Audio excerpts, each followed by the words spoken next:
Mike and Joe for helping me bend these up. So this is basically going to be how it is. And as you can see, this shock mount, if I put the shock mount here, it'll be basically at the same height, and you get rid of all of this, the Dumbo ears, all that. It will be a little bit more in, if you can tell. That should be really helpful. And we just welded in the supports. There's one on each side like this to stop it going down, and there's one there that goes to the floor, so it shouldn't move. I mean, this thing's been rolled a bunch, so nothing's really square, but I'll be able to cut this out, this tube out, so it's not like against my motor anymore.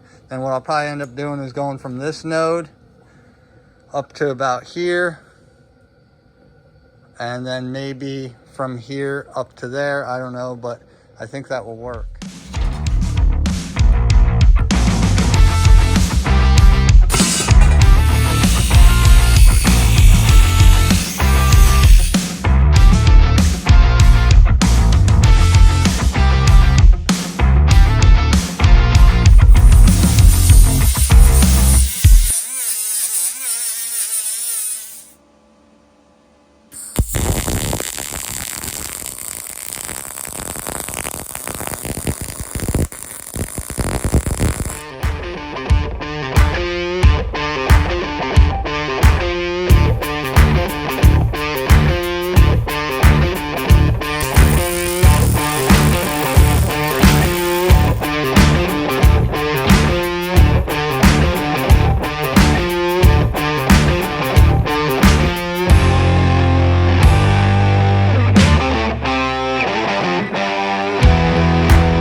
Concern on the interwebs about this moving. I've seen a bunch of people do it this way. I'd love to drop it down lower, but there's no place to put the shock down there. Like, I have to remove this nut to get my diff in and out, and when this steers 50 degrees, it's way too much. So that's where the shock has to go. This is a 14-inch shock, so going down to a 12. I'd rather not buy a shock and then find out, yeah, that doesn't work. Then trying to get rid of 12-inch shocks will be a nightmare. I did tie gusset into the middle, so it's got 3. That's an 1/8-inch gusset. These are 1/4, I believe, and the top plate's 3/16. This side's like 3 1/4, and this side's like 2 1/4, so it's only 3 inches high. I know people are talking about it rolling off of here, but if you look at how I made the mount, it wraps halfway around the gusset, or around the tube, so it's welded inside and out, so I don't foresee it going anywhere. If I put it on the ground and see it move, then I'll tie a tube into here, or I'll just bend a 1/4-inch hoop really low, about this low, whatever the bolt is, and tie a plate down to that, and then mount the shock in there. But I think it'll be fine. These mounts in the back, this one ripped off, well, that one ripped off last trip, and in the bend of a tube, it's actually thinner than 120 wall from the stretch effect.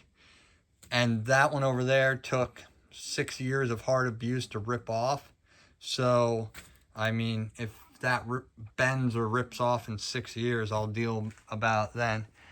And another thing to address, people are worried about my bent A-pillar. There is a cigarette window that goes up, so that's super strong. It's noted in here, so that's super strong.